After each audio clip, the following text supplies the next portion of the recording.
Admiral Zextai's three hearts hammered against his chitinous chest as he stared at the tactical display. The human fleet hung in space like a constellation of death, their vessels gleaming silver against the star-speckled void. 50 ships. Just 50. Yet his own armada of 300 warships maintained a respectful distance, their crews whispering prayers to forgotten gods. "Status report," Zextai commanded, his voice barely concealing the tremor that threatened to betray his fear.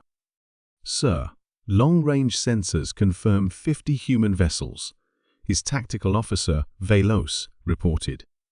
Her voice carried the same underlying tension that had infected the entire bridge crew. Standard Earth Alliance configuration: dreadnoughts, cruisers, and destroyers. Zextai's mandibles clicked nervously. 3 months ago, the hegemony had dismissed humanity as a minor threat, a species barely out of their home system, wielding primitive fusion drives and projectile weapons. The Council had laughed when Earth's ambassador requested peaceful coexistence. They had been so wrong. The first encounter had been a massacre, not of humans, but of the hegemony's third fleet. 200 ships, the pride of the Altarian sector, reduced to debris in less than 6 hours. The humans had fought with a ferocity that defied comprehension, their tactics brutal and efficient. Where other species sought to disable and capture, humans destroyed completely. Admiral, Communications Officer Rickson, interrupted his thoughts. "We're receiving a transmission from the human flagship." On screen, the holographic display shimmered, resolving into the image of a human female. Her dark skin bore the scars of combat, and her eyes held the cold calculation of someone who had witnessed too much death. She wore the simple gray uniform of the Earth Alliance Navy, devoid of ornamentation, save for the rank insignia on her collar. "Admiral Zextai," she said, her voice carrying across the void with mechanical precision. "I am Fleet Admiral Chen Martinez of the EAS Retribution. You have entered the sole defense perimeter. Withdraw immediately or face the consequences." Zextai's translator struggled with the human concept of consequences, rendering it as something between inevitable doom and educational experience. Neither translation was particularly comforting. "Admiral Martinez," Zextai replied, drawing himself up to his full height. "I am Admiral Zextai of the Hegemony 4th Fleet. We outnumber you 6-1. Surrender, and your deaths will be swift." The human's expression didn't change, but something flickered behind her eyes, amusement perhaps, or pity. "Admiral, you seem to be operating under a fundamental misunderstanding. This isn't the Earth Defense Fleet." Zextai felt his blood cooling in his veins. "What?"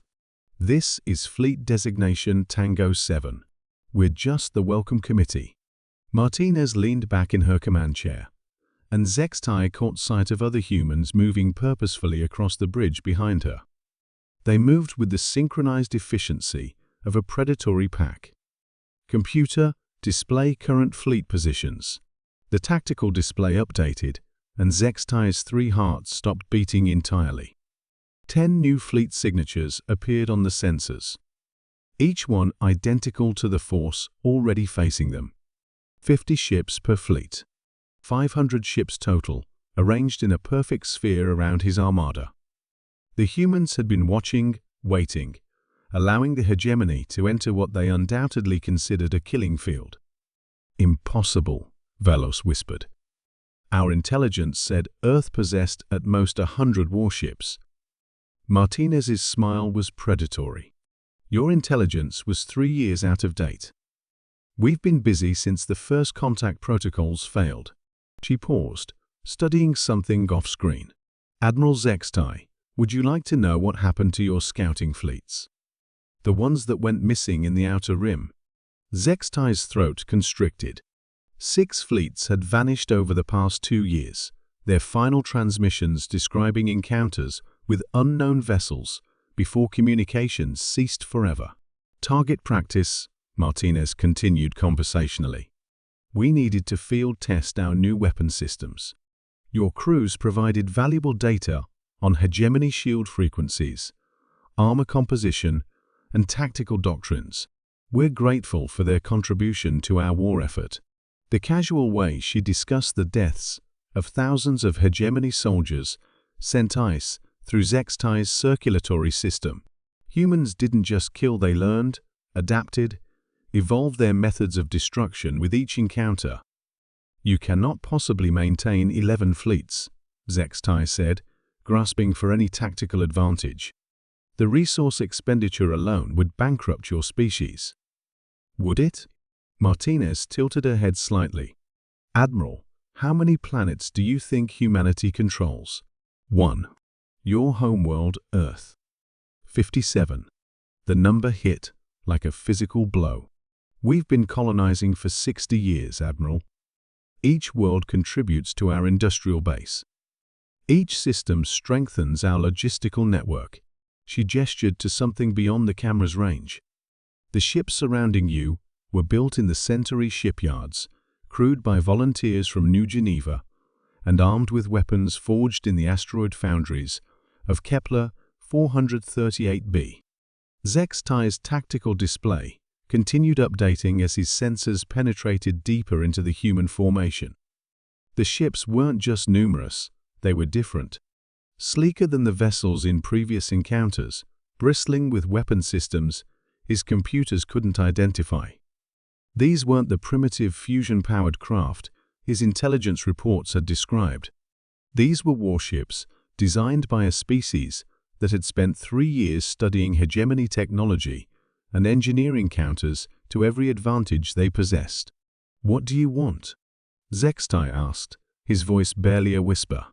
"Unconditional surrender of all hegemony forces in this sector," Martinez replied without hesitation.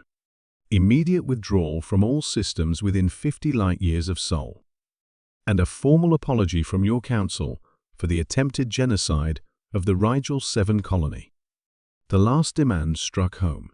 Zextai himself had commanded the fleet that glassed Rigel 7, believing it to be an easy target.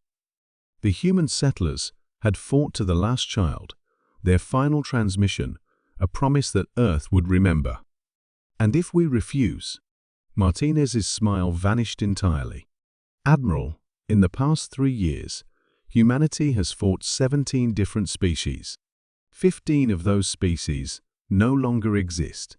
The other 2 signed treaties similar to what I'm offering you now." She leaned forward. "One fleet was enough to terrify your kind when we first met. Today, we deploy 11. Next year, if necessary, we'll deploy 100. The choice is yours." Zextai looked around his bridge at the faces of his crew. Fear had given way to resignation. They had entered this system expecting to crush a primitive species. Instead, they had stumbled into a trap set by apex predators who had spent 3 years preparing for exactly this moment. Zextai began, then stopped. Pride warred with survival instinct. The hegemony had ruled this sector for 1,000 years. But the humans had learned something in their brief, violent expansion. Sometimes the most terrifying weapon wasn't size or strength. It was the absolute certainty that your enemy would never, ever stop. "Fleet Admiral Martinez," he said finally, "the Hegemony 4th Fleet formally requests terms of surrender." "Granted," Martinez replied. "Stand down your weapons and prepare to be boarded." "Welcome to the new galactic order, Admiral. Humanity thanks you for your cooperation." As the human ships closed in, Zextai realized that the galaxy's greatest predator had never been the hegemony. They had simply been the loudest. Humans, it seemed, preferred to let their actions speak for themselves. And their actions spoke of an empire that would burn the stars themselves before accepting defeat.